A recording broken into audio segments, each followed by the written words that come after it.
What's going on, everyone? Happy Tuesday. Hopefully everyone is doing well and having a great day so far.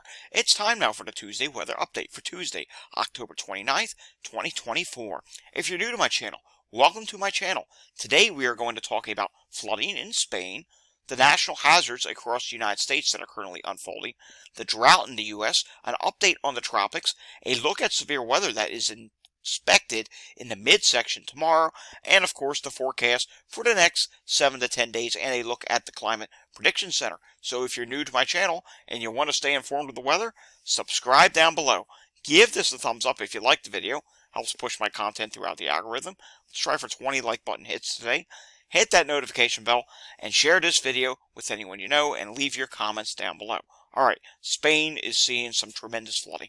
We've been talking about flooding a lot. There have been a lot of flooding events around the world, and now Spain has gotten in on the action. Flash floods in Spain sweep away cars, disrupt trains, and leave several people missing. Yeah, as many as 300 people were on board a train, and the train derailed. Although no one was hurt, the train service had to be suspended in portions of Spain. And take a look at this. I mean, you can just see here in these pictures, the flooding is just significant. You're seeing cars just submerged in mud and water. I mean, just not a good situation.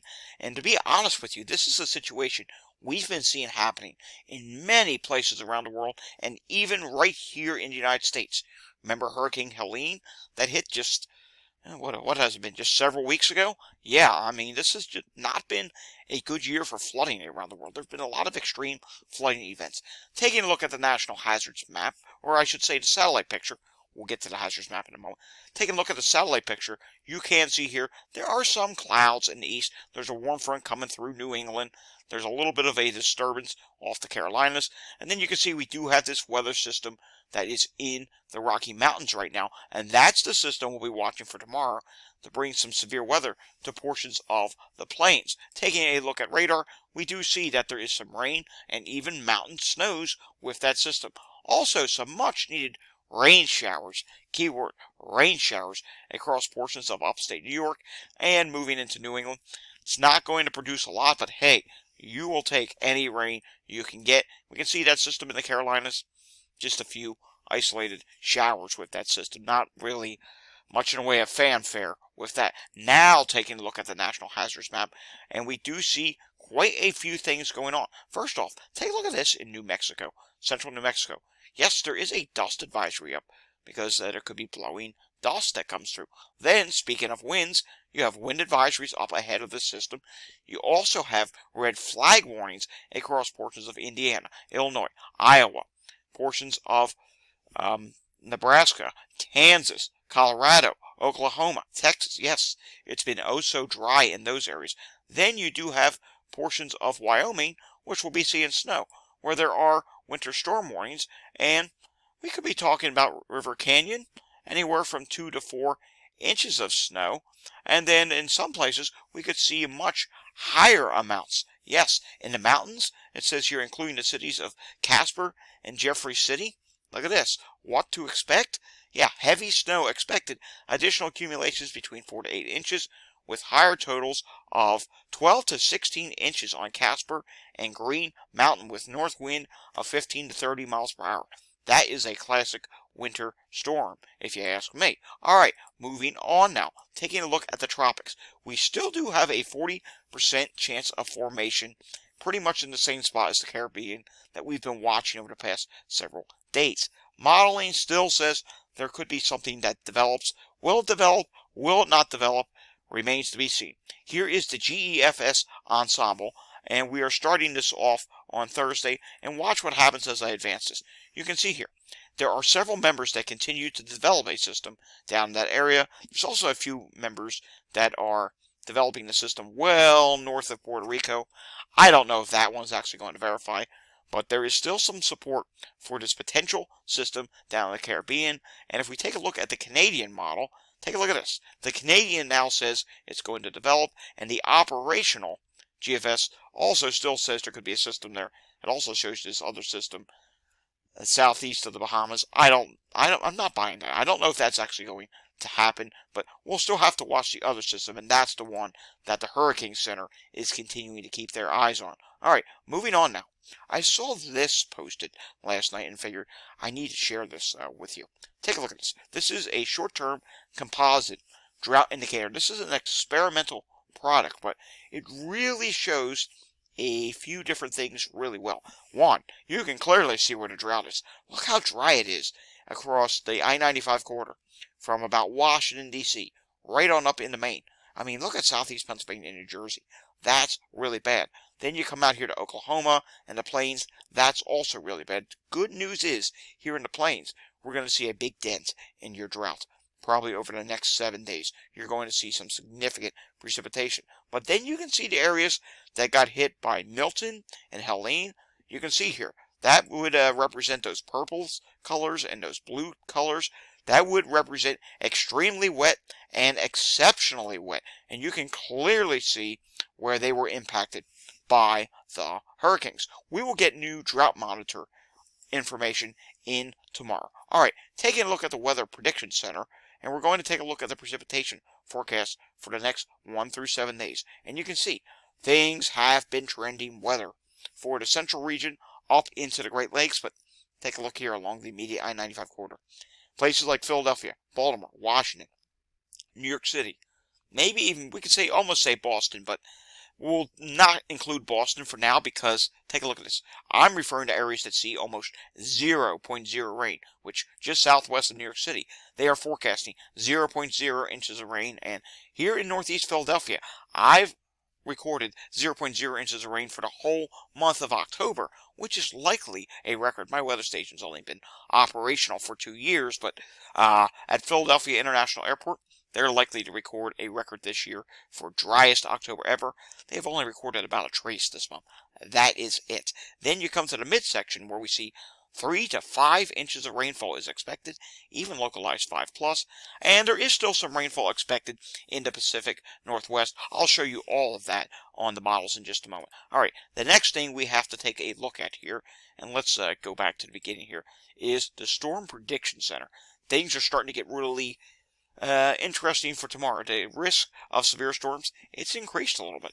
Just a marginal risk today across Oklahoma, portions of Nebraska, Kansas, and Iowa. Not terribly concerned about today. Tomorrow, this I am concerned about. That slight risk, it still exists.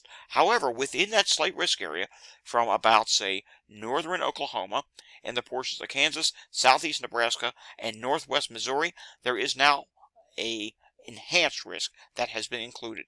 And with that enhanced risk, yes, take a look at this. There is now a 10% hatched area for tornadoes, which means the risk for tornadoes has increased. This is something we will have to watch. The wind threat also up to 30% now. Hail is 15%, so there definitely could be a few isolated tornadoes, maybe even a strong tornado. Cannot be ruled out because the setup is favorable. And take a look at NATOcast. This is a model that gets posted on X. I retweeted it, and take a look there. NATOcast is in agreement with there being the threat of a 10% area that was added by the SPC. NATOcast agrees that, yes, there should be a 10% threat of tornadoes tomorrow within 25 miles of an area. Let's take a look at the HER model. This is the 18Z run that just came in. And you can see, for tonight, watch, let me backtrack this. Not much gets going tonight. I mean, there's hardly even any activity. Then tomorrow morning, here's the area of low pressure that is over portions of Kansas. And watch what happens. You do see strong to severe thunderstorms, even up into Iowa, maybe even a thunderstorm or two up in Wisconsin, embedded within this heavier rainfall. And you can see here, some of these cells do go individual supercells and discrete. So we'll have to keep an eye on those cells. That's where the tornado threat could exist. Then as we head into Thursday, which is Halloween, you can see here it continues east, but it starts to lose some of its energy. And there will be a threat, marginal threat, of severe weather across portions of Louisiana on Thursday. And I can show you that. Really, they've actually expanded this now. It does go from portions of Texas on up into portions of Michigan. Not terribly concerned about that for now. I think the main threat with that would be wind, maybe a very isolated threat of hail. Now let's go out a little bit further in time on the GFS, and we'll take a look at what happens here as we head into the weekend. Here comes that system. You can see, I'll backtrack it again. There's the thunderstorm threat for tomorrow into Thursday, but watch what happens as it hits the East Coast. Here's Pennsylvania. Yeah, the moisture pretty much dries up. You do get a little bit of moisture across Tennessee, and around the backside of this high, some Gulf moisture does evect into Texas, and another area of low pressure comes into the play, so watch what happens. You get another threat of severe thunderstorms in the plains again on Sunday, and perhaps again on Monday. And this right here, this is concerning. I mean, the GFS is really starting to show some impressive severe weather for Monday, and some of that does continue eastward slightly up into the Ohio Valley, so we'll have to keep an eye on that. First half of next week, good chance it's going to be active, and that will start as early as the weekend. Take a look at this. Later into next week, yes, you're seeing mountain snows once again across portions of the Rockies. Now, I want to show you total accumulated precipitation. You can see here on the GFS, there is a rather bullish, impressive area from portions of central Oklahoma into southeast Kansas and northwest Missouri. That is anywhere from 5 to 7 plus inches of rainfall, and it is possible as there'll be multiple rounds of storms and perhaps a few training segments. Now let's take a look at the temperatures on the GFS. We'll start off with today, and we can see today was a very warm day yet again in the east, and I'm still going with very warm to near record temperatures for Halloween. I think just because of how dry it is along that I-95 corridor, we will see many locations get to 80, maybe even potentially above 80 degrees. And as I advance this further, you can see here in the southeast, things are going to be relatively warm in Florida, but in the northwest, as we head into Friday, you can see below average temperatures continue for you in the northwest. And as I advance this into next week, yes, already more warm air moving into the East Coast, upper 70s once again, which is well above average. At that point, we're talking 10 to 15 degrees above average for many locations. All right, let's take a look at what's going on with the Climate Prediction Center. And we can see on the west, the temperature outlook is going to be below average for the next 6 to 10 days. This includes Phoenix, Arizona, Las Vegas, straight on up into Idaho, Seattle, Washington, even portions of Los Angeles. While on the East Coast, above average temperatures, and you can see really the height of that is right near Greensboro, North Carolina, portions of Kentucky, West Virginia. Taking a look at the precipitation, below average precipitation, much below average precipitation expected in California, and even slightly below average in the Pacific Northwest. Well above average in the plains. That's where we're going to have that parade of systems through the weekend. We're going to have the first one tomorrow, but then we're going to have multiple more systems over the weekend. Near normal precipitation for portions of the Carolina, slightly above average in the Northeast. We'll have to see if that actually plays out. And 8 to 14 day temperature outlook. Above average temperatures in the east, and you can see the Four Corners region is below average temperatures, and places like Seattle, slightly above average for you. Precipitation will be below average in the 8 to 14 day range, again for the west coast, and in between, the Climate Prediction Center is going with above average precipitation from Texas through to Ohio, just ever so slightly above average in the east. I don't think we're going to see anything that's going to really do something to dent the drought in the Northeast, which again, we will get new data on that tomorrow. Alrighty, folks, that does it for the Tuesday weather update. We'll have another update again tomorrow. If you want to see updates when I'm not doing videos, I do post from time to time over on X, at Climate Data Report, and over on Blue Sky. If you're new to my channel, subscribe down below. If you like this video, give it a thumbs up. And, of course, share this video with anyone you know. The more people you share this with, the more my channel will grow, the more people I will keep informed with my low hype weather updates, and of course hit that notification bell to know when I'm doing my latest videos, and leave your comments down below. Let me know how I'm doing. I will see you all again next time. Until I see you again next time, stay safe and have a fantastic Tuesday evening. Thanks for watching.